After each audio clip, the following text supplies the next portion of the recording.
Guys, welcome back. Ramesh and സുരേഷിന്റെ മറ്റൊരു എപ്പിസോഡിലേക്ക് എല്ലാവർക്കും സ്വാഗതം. ഗൈസ്, അപ്പോൾ നമ്മൾ ഇന്നൊരു വെറൈറ്റി വ്ളോഗാണ് ചെയ്യാൻ പോകുന്നത്. നമ്മൾ കൊല്ലം ജില്ലയിലെ ഒരു ഫയർഫോഴ്സിൻ്റെ ഒരു ഓഫീസിലേക്കാണ് നമ്മളിന്ന് പോകുന്നത്. അവിടെ ഏകദേശം നമ്മൾ ആ സാറുമാരെ കോൺടാക്ട് ചെയ്തപ്പോഴത്തേക്കും ഏകദേശം ഒരു 8ഓളം വാഹനങ്ങളെക്കുറിച്ചും അതിൻ്റെ കൂടുതൽ എക്യുപ്മെൻറ്റ്സ്, അങ്ങനെയുള്ള ഡീറ്റെയിൽസ്, അതിൻ്റെ പ്രവർത്തനങ്ങൾ, അങ്ങനെയുള്ള കാര്യങ്ങളൊക്കെ നമുക്കിന്ന് വിശദമായിട്ട് പറഞ്ഞു തരാമെന്ന് പറഞ്ഞിട്ടുണ്ട്. അപ്പോൾ ഗൈസ്, നമുക്ക് എന്നാൽ നേരെ വീഡിയോയിലേക്ക് പോകും.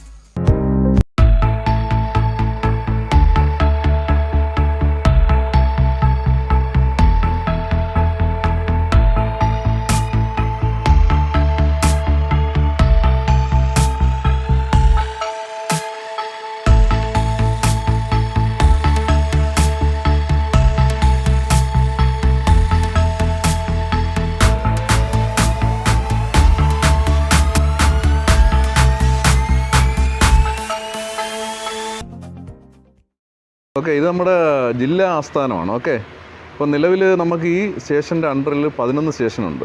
അതായത് കരുനാഗപ്പള്ളി, ശാസ്താംകോട്ട, കുണ്ട്ര, പിന്നെ അങ്ങനെ കൊട്ടാരക്കര, പുനലൂർ ഒക്കെ അല്ലേ, അങ്ങനെ കുറേ സ്റ്റേഷനുകൾ നമുക്കുണ്ട്.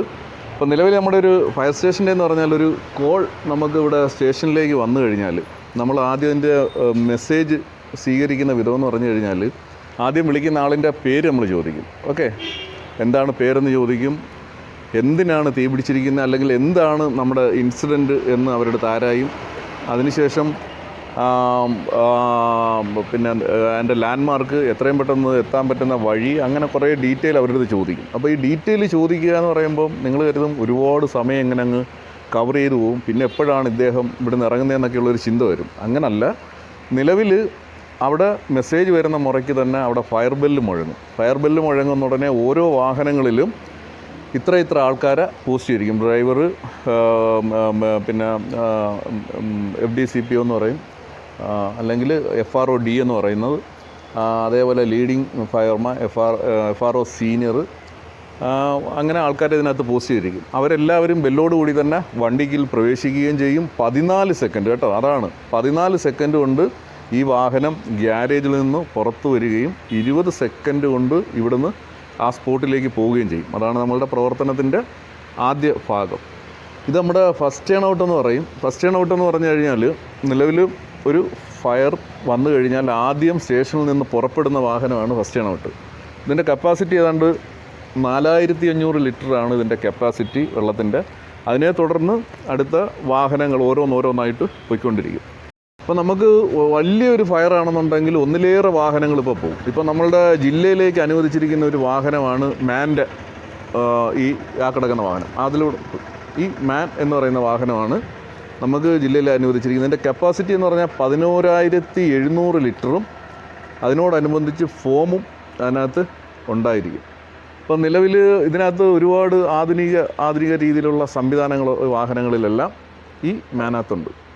ഏത് ഡയറക്ഷനിലാണോ ഫയർ ഉണ്ടാകുന്നത് ആ ഡയറക്ഷനിലേക്ക് നമുക്ക് തിരിച്ചു നിർത്തി പ്രവർത്തിക്കത്തക്ക രീതിയിലുള്ള മോണിറ്റർ, മറ്റ് സംവിധാനങ്ങളെല്ലാം ഉണ്ട്. ഈ വണ്ടിയെപ്പറ്റി പറയാനായിട്ട് ഒരുപാടുണ്ട്. അപ്പോൾ വണ്ടിയെപ്പറ്റി കൂടുതലായിട്ട് പോകുന്നില്ല. നിലവിൽ ഇതിനകത്ത് ഒരുപാട് സിസ്റ്റം ഉണ്ട്. നമ്മുടെ സാധാരണ വണ്ടികൾ പോലെയല്ല. നിലവിൽ ഇതിന് 9 ഗിയറാണുള്ളത്. 9 ഗിയർ ഉണ്ട്. റിവേഴ്സ് ഉൾപ്പെടെ 9 ഗിയറാണുള്ളത്. ഇതിനകത്ത് നിന്ന് തന്നെ നമുക്ക് ഇതിൻ്റെ പമ്പ് ഓപ്പറേറ്റിംഗ്, മറ്റ് സിസ്റ്റങ്ങളും കാര്യങ്ങളും എല്ലാം ഇവിടെ ഒരു സ്വിച്ചിനകത്താണ് കൊടുത്തിരിക്കുന്നത്. വാഹനം ഏതെങ്കിലും ഒരു സൈഡ് പുതഞ്ഞു പോയോ കയറാൻ പറ്റാതെ വന്നാൽ ആ സ്ഥലം ലോക്ക് ചെയ്ത് കയറി വരത്തക്ക സംവിധാനവും സിസ്റ്റങ്ങളൊക്കെ ഇതിനകത്തുണ്ട്. നിലവിൽ മോണിറ്റർ ഓപ്പറേറ്റ് ചെയ്യുന്ന സംവിധാനങ്ങളും കാര്യങ്ങളും എല്ലാം ഇതിനകത്തുണ്ട്. ഇത് നമ്മുടെ ബുള്ളറ്റാണ്. ഈ ബുള്ളറ്റ് നിലവിൽ ഇതിനകത്ത് വാട്ടർ മിസ്റ്റ് എന്ന് പറയുന്ന സംവിധാനം 2 വെച്ചിട്ടുണ്ട്. നിലവിൽ വളരെ ഇടുങ്ങിയ വഴികളിലോ അല്ലെങ്കിൽ എത്രയും പെട്ടെന്ന് ചെന്ന് പ്രവർത്തിക്കത്തക്ക രീതിയിൽ 2 വാട്ടർ മിസ്റ്റ് ഇതിനകത്ത് അറ്റാച്ച് ചെയ്തിട്ടുണ്ട്. ഈ വാട്ടർ മിസ്റ്റ് നിലവിൽ നമ്മളിപ്പം തൽക്കാലം അപ്പുറത്തോട്ട് ഇളക്കി വെച്ചിട്ടുണ്ട്. ഈ വാട്ടർ മിസ്റ്റ് എന്ന് പറഞ്ഞാൽ ലൈവായിട്ടുള്ള ഇലക്ട്രിക് ലൈനകത്തും മറ്റും ഫയറുകൾ ഉണ്ടാകുകയോ ഗ്യാസ് അങ്ങനെയൊക്കെ എന്തെങ്കിലും പ്രശ്നങ്ങളൊക്കെ വന്നാൽ എത്രയും പെട്ടെന്ന് നമ്മുടെ അതായത് ഇടുങ്ങിയ റോഡുകളിലേക്ക് ഓടിച്ചെന്ന് പെട്ടെന്ന് പ്രവർത്തിക്കാൻ വേണ്ടി ഉപയോഗിക്കുന്ന വണ്ടിയാണ്. പിന്നെ ഈ ഒരു ഗ്യാരേജിൽ നമുക്ക് ERT എന്ന് പറയുന്നൊരു വാഹനം കിടന്നെയാണ്. തൽക്കാലം അത് വർക്ക്ഷോപ്പിലേക്ക് കൊണ്ടുവരികയാണ്. അതിനകത്ത് ഉപകരണങ്ങളാണ് നമ്മൾ ഈ ഇറക്കി വെച്ചിരിക്കുന്നത്. ERT എന്ന് പറഞ്ഞു കഴിഞ്ഞാൽ നിലവിൽ ഇൻസിഡൻറ്റ് കോളുകളൊക്കെ വരുന്ന സമയത്ത് നമ്മൾ ഈ ഇതിലുള്ള വാട്ടർ ടെൻഡറോ ഈ ഫോം ടെൻഡറോ ഒന്നും അല്ല കൊണ്ടുപോകുന്നത്. ERT എന്ന് പറയുന്ന വാഹനമാണ് കൊണ്ടുപോകുന്നത്. ERT എന്ന് പറഞ്ഞാൽ എമർജൻസി റെസ്ക്യൂ ടെൻഡർ എന്നാണ് അതിൻ്റെ ഫുൾ ഫോം. അതിനകത്ത് ആധുനിക രീതിയിലുള്ള എക്യുപ്മെൻസുകളാണ് ഏറ്റവും കൂടുതൽ അടങ്ങിയിരിക്കുന്നത്. ഇപ്പോൾ ഈ ഒരു സംഭവം എന്ന് പറഞ്ഞാൽ ഹൈഡ്രോളിക് കട്ടറാണ്. ഇത് വാഹനങ്ങളിൽ മറ്റു ആൾക്കാർ കുടുങ്ങിക്കിടക്കുന്ന അവസ്ഥയിൽ, ആ കുടുങ്ങി പോകുന്ന ഒരു അവസ്ഥയിൽ, അതായത് ഇപ്പം ഒരു ആക്സിഡൻ്റ് ആകുന്ന ഉടനെ ചിലപ്പം സ്റ്റിയറിങ്ങിൻ്റെ അടിയിൽ സ്റ്റിയറിങ്ങിൽ പെടാം, അല്ലെങ്കിൽ 2 സീറ്റുകൾക്കിടയ്ക്കിലൊക്കെ ജാമായി പോകാം. അപ്പോൾ അങ്ങനെയൊക്കെ വരുന്ന അവസരങ്ങളിൽ ഈ ഹൈഡ്രോളിക് ടൂൾസ് കൊണ്ട് ഹൈഡ്രോളിക് സ്പ്രെഡർ, കട്ടർ എന്നൊക്കെയുള്ള ടൂൾസുകളോട് അറ്റാച്ച് ചെയ്തിട്ടുണ്ട്. അതിനകത്ത് നിലവിൽ ഹൈഡ്രോളിക് ഓയിൽ കൊണ്ടാണ് അതിൻ്റെ പ്രവർത്തനം. ആ സംവിധാനം കൊണ്ട് നമ്മൾ ഒന്നെങ്കിൽ ആ സീറ്റ് അല്ലെങ്കിൽ സ്റ്റിയറിംഗ് ഒക്കെ വെട്ടി മാറ്റി ആളിനെ പുറത്തേക്ക് എടുക്കാനായിട്ട് ഉപയോഗിക്കുന്നതാണ്. പിന്നെ ഒട്ടനവധി ചെയിൻസുകളുണ്ട്. അതായത് നമുക്ക് ഈ നമ്മളുടെ ഇപ്പോഴത്തെ ഒരു സാഹചര്യം അനുസരിച്ച് കാറ്റ് മഴയൊക്കെ വരുന്ന സമയത്ത് ഒരുപാട് മരങ്ങൾ തന്നെ ജില്ലയിൽ പല ഭാഗത്തേക്ക് വീണെന്നിരിക്കും. ഇപ്പോൾ ജില്ലാ ആസ്ഥാനം എന്നുള്ള രീതിയിൽ മറ്റ് സ്റ്റേഷനുകളിൽ, ഇപ്പോൾ പുനലൂരായാലും ആര്യങ്കാവ് അങ്ങനെയൊക്കെയുള്ള സ്ഥലങ്ങളിലേക്ക്, ദൂര സ്ഥലങ്ങളിലേക്ക് അവർ കൂടുതൽ സേവനം ആവശ്യപ്പെട്ടാൽ നമ്മൾ ഇവിടുന്ന് പോകേണ്ടതായിട്ട് വരും. അപ്പോൾ ആ ഒരു ഘട്ടത്തിലേക്ക് നമ്മളൊരു 10-14 ചെയിൻസാകളെങ്കിലും നമ്മുടെ വണ്ടിയിൽ അറ്റാച്ച് ചെയ്ത് വെച്ചിട്ടുണ്ട്. മരങ്ങൾ മറ്റും മുറിച്ച് മാറ്റാൻ. പിന്നെ കോൺക്രീറ്റ് കട്ടറുണ്ട് അതിനകത്ത്. അപകടത്തിൻ്റെ സ്വഭാവം അനുസരിച്ചാണ് ഇവിടുന്ന് ഓരോ വാഹനങ്ങളും പുറത്തേക്ക് പോകുന്നത്. അപ്പോൾ ഈ നിലവിൽ നമ്മുടെ ഈ ഫ്രണ്ടിൽ കിടക്കുന്നത് വാട്ടർ മിസ്റ്റ് എന്ന് പറയുന്ന ഒരു വാഹനമാണ്. ഇതിനകത്ത് ഫോമും വാട്ടറും കൂടാണ് നിലവിൽ ഇതിനകത്തുള്ളത്. ഇതിനകത്ത് തന്നെ നമുക്ക് എമർജൻസി ആയിട്ട് ഇപ്പോൾ ബാറ്ററി പ്രവർത്തിക്കുന്ന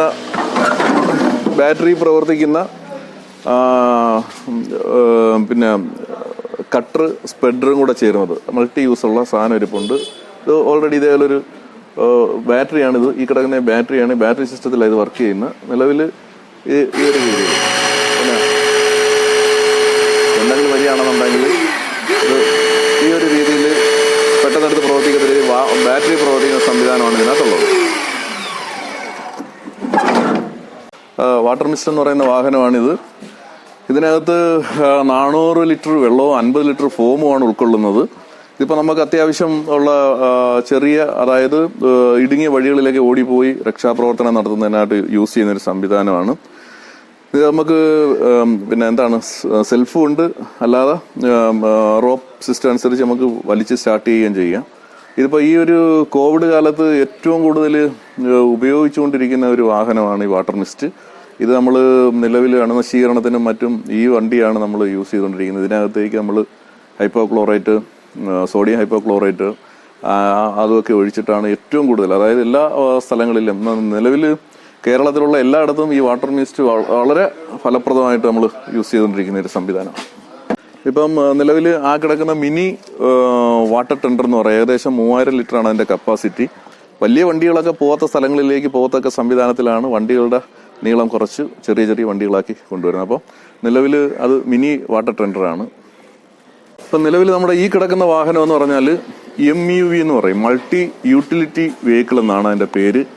നിലവിൽ നേരത്തെ നമുക്ക് QRV എന്ന വാഹനം ഉണ്ടായിരുന്നു, ക്വിക്ക് റെസ്പോൺസിബിൾ വെഹിക്കിൾ. അപ്പോൾ ഈ മൾട്ടി യൂട്ടിലിറ്റി എന്ന് പറഞ്ഞാൽ നിലവിൽ ഇപ്പോൾ നമുക്ക് നമ്മളുടെ നേരത്തെ പറഞ്ഞ ഇൻസിഡൻറ്റ് ആളുകൾക്ക് നമുക്ക് പോകാൻ കഴിയാതെ, നമ്മുടെ ആ വണ്ടി എടുത്ത് കൊണ്ടുപോകാൻ കഴിയാത്ത അവസരങ്ങളിൽ അത്യാവശ്യം എടുത്തുകൊണ്ട് പോകാനായിട്ട് ഉപയോഗിക്കുന്ന ഒരു വണ്ടിയാണ് നിലവിൽ. അതിനകത്തിപ്പം നിലവിൽ നമ്മളുടെ ERT പുറത്ത് പോയേക്കുന്നത് കൊണ്ട് നിലവിൽ കിണർ അല്ലെങ്കിൽ ഇൻസിഡൻറ്റ് കോളുകൾക്ക് വേണ്ട എക്യുപ്മെൻസുകളെല്ലാം അതിനകത്താണ് സജ്ജീകരിച്ച് വെച്ചിരിക്കുന്നത്. എയർപോർട്ടിലൊക്കെ ഉപയോഗിക്കുന്ന ആ ഒരു ഡിസൈനാണ് കൊടുത്തേക്കുന്നത്. അതായത് നമ്മുടെ കാറ്റിനെ ചെറുക്കാനായിട്ട്, ആ ഒരു കാറ്റ് ആ വെന്റിനെ ചെറുക്കത്തക്ക സംവിധാനത്തിൽ ആ ഒരു മോഡലാണ്, എയർപോർട്ടിൽ ഉപയോഗിക്കുന്ന ഒരു മോഡലാണ് ഇത് യൂസ് ചെയ്തിരിക്കുന്നത്. ഇത് നമ്മുടെ ഫോം ടെൻഡറാണ്. ഇതിനകത്ത് ഫോമും വെള്ളവും കൂടെ നമ്മൾ ആദ്യം കണ്ട വാഹനം പോലല്ല, അതിനകത്ത് വെള്ളം മാത്രമാണുള്ളത്. ഇപ്പം നിലവിൽ ഇത് ഫോം ടെൻഡർ. ഇതിനകത്ത് ഫോമും വെള്ളവും കൂടാണ് 2 ടാങ്കുകളിലായിട്ട് നൽകി വെച്ചിരിക്കുന്നത്. ഇത് സമയം അത്യാവശ്യം നമുക്ക് പെട്രോൾ പമ്പോ അല്ലെങ്കിൽ അതായത് എണ്ണയ്ക്കൊക്കെ തീ പിടിക്കുമ്പോൾ, നിലവിൽ നമ്മൾ എണ്ണയ്ക്കൊക്കെ തീ പിടിക്കുമ്പോൾ കൂടുതലായിട്ട് നമ്മൾ വെള്ളം ഒഴിച്ചു കൊടുക്കുമ്പോൾ അതിൻ്റെ മുകളിൽ വന്ന് കൂടുതലായിട്ട് ആളിക്കത്തിയാണ് ചെയ്യുന്നത്. അപ്പോൾ നിലവിൽ ഇതിനകത്തുള്ള ഫോമും വാട്ടറും കൂടെ നമ്മൾ ഒരു അനുപാതത്തിൽ ഒരു 100% ഒരു 100 പവർ വാട്ടർ പവറിൽ നമ്മൾ പുറത്തേക്ക് വിടുന്ന സമയത്ത് അതിനെ ഫോമായി മാറി അതിനകത്ത് ഫോമായിട്ട് മാറിയിട്ട് നിലവിൽ കത്തിക്കൊണ്ടിരിക്കുന്ന വസ്തുവിനെ ഒരു ബെഡായിട്ടങ്ങ് പൊതി. അതിനകത്ത് ഓക്സിജനെ കട്ട് ചെയ്ത് തീ അണയ്ക്കുക എന്നുള്ളതാണ് ആ സിസ്റ്റം. അപ്പം നിലവിൽ അതിനു വേണ്ടി ചെയ്തിരിക്കുന്നതാണ്. ഇപ്പം എന്താണ് എയർപോർട്ടിലും മറ്റു കാര്യങ്ങളിലും ഒക്കെ ഉപയോഗിക്കുന്ന വാഹനങ്ങൾ ഇതേപോലുള്ള ഫോം ടെൻഡറുകളായിരിക്കും. അപ്പം എണ്ണ കമ്പനികൾക്കും ഒക്കെ തീ പിടിക്കുമ്പോൾ അതിനനുസരിച്ച് കൊണ്ടുപോകുന്ന വാഹനമാണിത്. സ്കൂബ വാനാണ്. സ്കൂബ വാൻ എന്ന് പറഞ്ഞാൽ self contained under water breathing വാഹനങ്ങളാണ്. ഈ വാഹനം നമ്മളിങ്ങനെ ഡിസൈൻ വെച്ചിരിക്കുന്നതെന്ന് പറഞ്ഞാൽ നിലവിൽ ഇതിൻ്റെ മുകളിൽ നമുക്ക് ഡിങ്കി, അതായത് ഫ്ലഡോ അല്ലെങ്കിൽ ആരെങ്കിലും വെള്ളത്തിൽ പോകുന്ന സമയത്തൊക്കെ ഉപയോഗിക്കത്തക്ക രീതിയിൽ ഡിങ്കി, ഈ വാഹനത്തിനകത്ത് പല ഭാഗങ്ങളിലായിട്ട് സ്കൂബ സെറ്റുകൾ മറ്റു കാര്യങ്ങളെല്ലാം ഇതിനകത്താണ് അറേഞ്ച് ചെയ്ത് വെച്ചിരിക്കുന്നത്. ഇതിനകത്ത് തന്നെ ഔട്ട്ബോർഡ് എഞ്ചിൻ, സ്കൂബ സെറ്റുകൾ, മറ്റതിൻ്റെ അസസറീസുകളെല്ലാമാണ് ഇതിനകത്ത് ഉള്ളത്. ഇതിനെ സ്കൂബ വെഹിക്കിൾ എന്നാണ് പറയുന്നത്.